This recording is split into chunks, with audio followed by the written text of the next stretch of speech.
काका पाटलांचा जननायक आमदार नकरत पाटलांचा आज आत्ताच या ठिकाणी पटकळ जिल्हा परिषद गटा व गणामधील दोन्ही उमेदवारांचा निकाल या ठिकाणी जाहीर झाला आणि त्यामध्ये सौ शुभांगी सचिन जाधव त्याचबरोबर गणामधून श्री राजेश मोहन पवार या दोन्ही उमेदवारांचा या ठिकाणी विजय झालेला आहे. तरी या पटकळ जिल्हा परिषदमधून ज्या ज्या लोकांनी अजितदादांना त्या भाऊप्रसादाजी म्हणून जे मतरूपी जे आशीर्वाद दिले आणि श्रद्धांजली रूपी जे मतदान केलं त्यातून हा विजय या ठिकाणी झालेला आहे आणि हा विजय अजितदादांना आम्ही समर्पित करतो. कोण म्हणता येत नाही एकच वादा एकच वादा खासदार नितीन काका पाटलांचा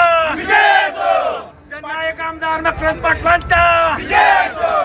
आज आत्ताच या ठिकाणी पटकळ जिल्हा परिषद गटा व गणामधील दोन्ही उमेदवारांचा निकाल या ठिकाणी जाहीर झाला आणि त्यामध्ये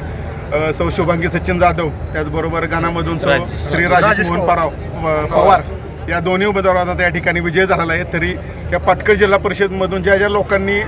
अजितदादांना त्या भाऊप्रसादाजी म्हणून जे मतरूपी जे आशीर्वाद दिले आणि श्रद्धांजली रूपी जे मतदान केलं त्यातून हा विजय या ठिकाणी झालेला आहे आणि हा विजय अजितदादांना आम्ही समर्पित करतो. कोण म्हणता येत नाही